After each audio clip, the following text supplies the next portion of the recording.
5 ವರ್ಷಗಳಿಂದ ಭ್ರಷ್ಟರ ಪಾಲಿನ ಸಿಂಹ ಸ್ವಪ್ನವಾಗಿರೋ ಲೋಕಾಯುಕ್ತ ನ್ಯಾಯಮೂರ್ತಿ ಸಂತೋಷ್ ಹೆಗಡೆ ಇದೇ ಆಗಸ್ಟ್ 2ರಂದು ನಿರ್ಗಮಿಸುತ್ತಿದ್ದಾರೆ. ತಮ್ಮ 5 ವರ್ಷದ ಸೇವೆ ಕುರಿತು ಸಂತೋಷ್ ಹೆಗಡೆ ಸುವರ್ಣ ನ್ಯೂಸ್ ಜೊತೆ ಮಾತನಾಡಿದ್ದಾರೆ. ಬನ್ನಿ ಹೆಗಡೆ ಅವರು ಮನದಾಳದ ಮಾತುಗಳನ್ನು ಕೇಳೋಣ.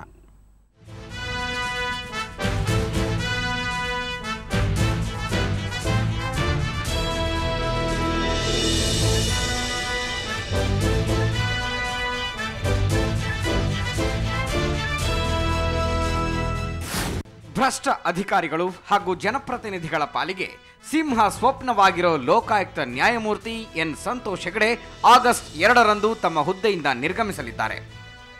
2006 ಆಗಸ್ಟ್ 3ರಂದು ಕರ್ನಾಟಕದ ಲೋಕಾಯುಕ್ತರಾಗಿ ಅಧಿಕಾರ ವಹಿಸಿಕೊಂಡ ಸಂತೋಷ್ ಹೆಗಡೆ ತಮ್ಮ ಒಟ್ಟು 5 ವರ್ಷಗಳ ಅಧಿಕಾರಾವಧಿಯಲ್ಲಿ ಹಲವು ಸಿಹಿ ಕಹಿ ಘಟನೆಗಳನ್ನು ಕಂಡಿದ್ದಾರೆ. ಕಷ್ಟ ಅನುಭವಿಸಿದ್ದೇನೆ, ಆದರೆ ಮರುದಿವಸವೇ ಅನುಭವವನ್ನು ಮರೆತಿದ್ದೇನೆ.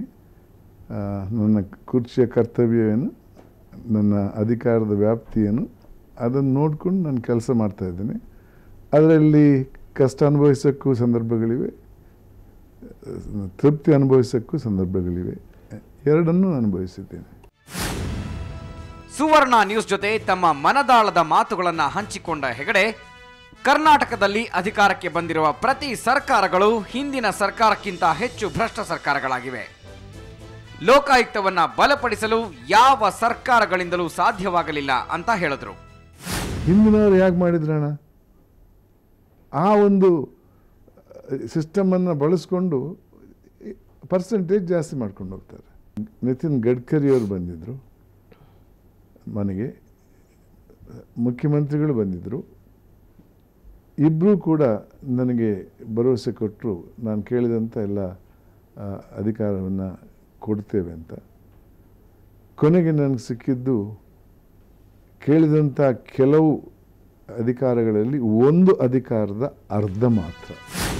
ರಾಜ್ಯದಲ್ಲಿ ಅಕ್ರಮ ಗಣಿಗಾರಿಕೆ ಮೇರೆ ಮೀರಿದೆ. ರಾಜ್ಯದಲ್ಲಿ ಇದುವರೆಗೂ ನಡೆದಿರೋ ಎಲ್ಲ ಹಗರಣಗಳಿಗಿಂತ ಈ ಅಕ್ರಮ ಗಣಿ ಹಗರಣ ದೊಡ್ಡದು. ಇನ್ನು 10 ದಿನಗಳು ಜೀವಂತವಾಗಿ ನಾನು ಬದುಕಿದ್ರೆ ಅಕ್ರಮ ಗಣಿಗಾರಿಕೆಯ ರಿಪೋರ್ಟ್ ಕೊಡ್ತೀನಿ ಅಂತ ತಿಳಿಸಿದ್ರು. ಕೊಡ್ತೀನಿ, ಅದರ ವಿಚಾರದಲ್ಲಿ ಎರಡು ಮಾತೇ ಇಲ್ಲ. ನಡುವೆ ಎಲ್ಲಾದರೂ ಹೋದರೆ ಕಥೆ ಮಾತ್ರ, ಅದು ಬೇರೆ ವಿಚಾರ. ಜೀವಂತವಾಗಿ ಇದ್ದರೆ ಇನ್ನೊಂದು 10 ದಿವಸ ಕೊಡ್ತೀನಿ. ಭ್ರಷ್ಟಾಚಾರ ತಡೆಗಟ್ಟಲು ಭ್ರಷ್ಟಾಚಾರ ತನಿಖಾ ಸಂಸ್ಥೆಗಳನ್ನು ಬಲಪಡಿಸಬೇಕು ಹಾಗೂ ನ್ಯಾಯಾಂಗದಲ್ಲಿ ಸುಧಾರಣೆ ತರಬೇಕು ಅನ್ನೋದು ಲೋಕಾಯುಕ್ತ ಸಂತೋಷ್ ಹೆಗಡೆ ಅವರ ಆಶಯ.